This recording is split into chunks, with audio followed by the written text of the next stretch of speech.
I know. I was there.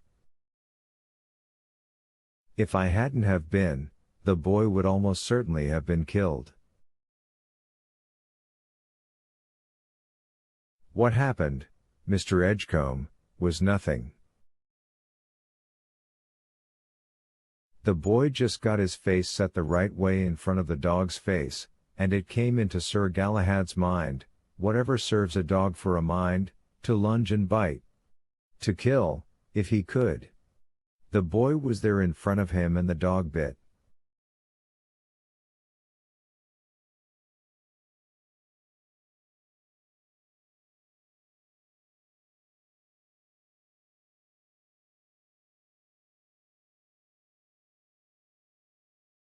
And that's what happened with Coffee. He was there, he saw them on the porch, he took them, he raped them, he killed them.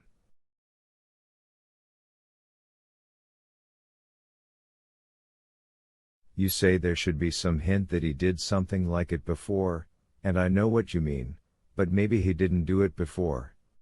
My dog never bit before, just that once.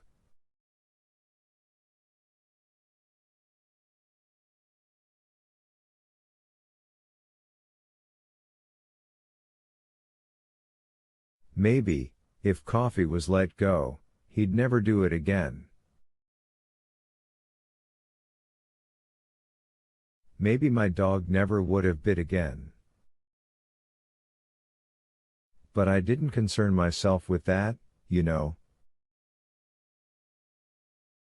I went out with my rifle and grabbed his collar and blew his head off. He was breathing hard. I'm as enlightened as the next man, Mr. Edgecombe, went to college in Bowling Green, took history as well as journalism, some philosophy, too.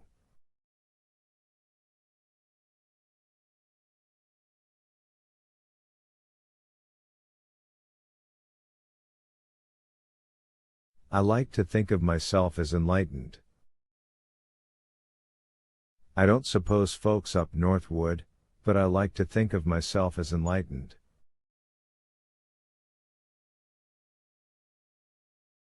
I'd not bring slavery back for all the tea in China.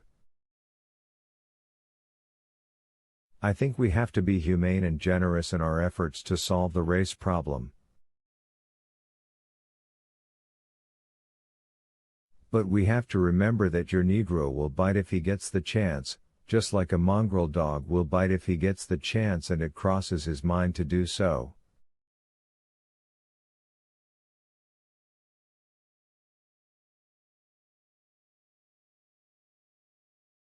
You want to know if he did it, your weepy Mr. Coffee with the scars all over him?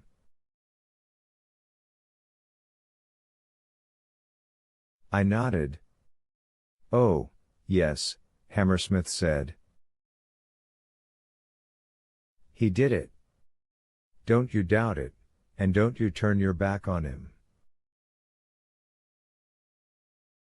You might get away with it once or 100 times, even 1,000, but in the end, he raised a hand before my eyes and snapped the fingers together rapidly against the thumb, turning the hand into a biting mouth.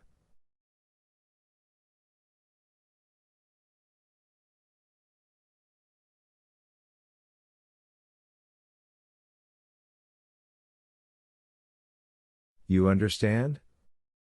I nodded again. He raped them, he killed them, and afterward he was sorry, but those little girls stayed raped, those little girls stayed dead.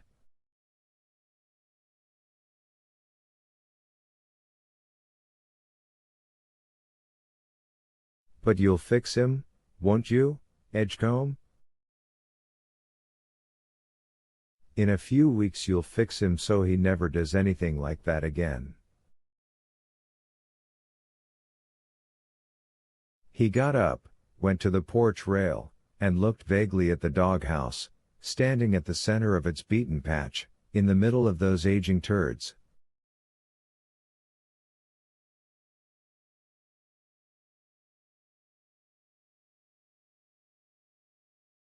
Perhaps you'll excuse me, he said.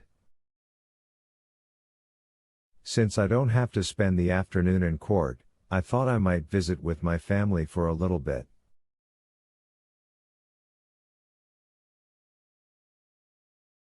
A man's children are only young once. You go ahead, I said. My lips felt numb and distant.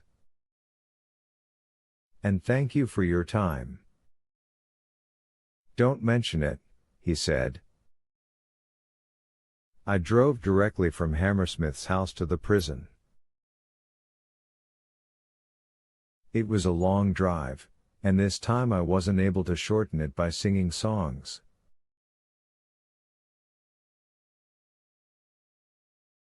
It felt like all the songs had gone out of me, at least for a while. I kept seeing that poor little boy's disfigured face. And Hammersmith's hand, the fingers going up and down against the thumb in a biting motion.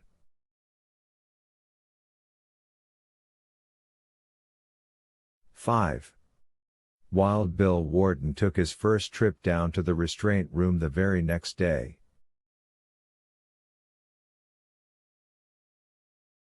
He spent the morning and afternoon being as quiet and good as Mary's little lamb, a state we soon discovered was not natural to him, and meant trouble.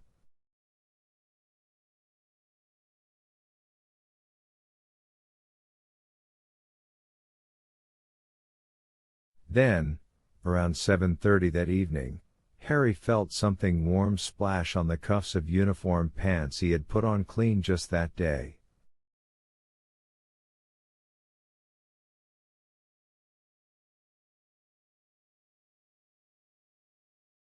It was piss.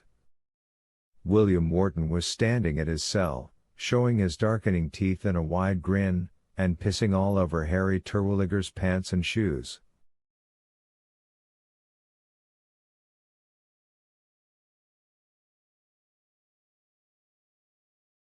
The dirty son of a bitch must have been saving it up all day, Harry said later, still disgusted and outraged.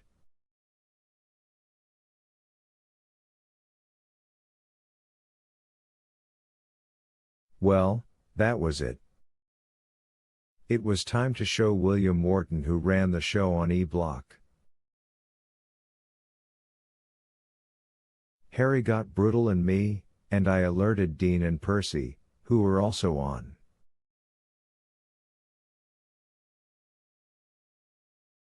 We had 3 prisoners by then, remember, and were into what we called full coverage, with my group on from 7 in the evening to 3 in the morning, when trouble was most apt to break out, and 2 other crews covering the rest of the day.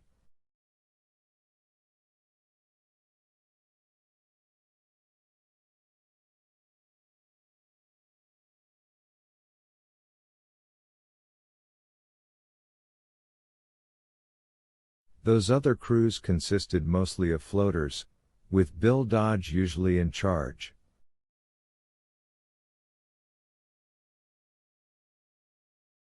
It wasn't a bad way to run things, all in all, and I felt that, once I could shift Percy over to days, life would be even better.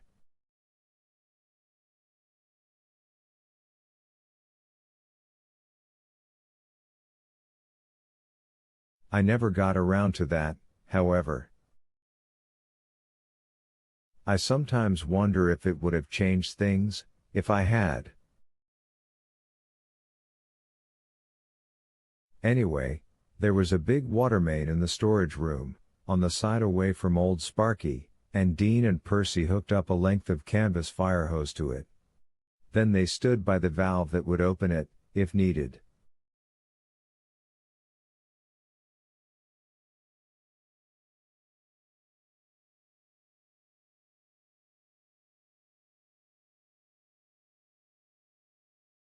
Brutal and I hurried down to Wharton's cell, where Wharton still stood, still grinning and still with his tool hanging out of his pants.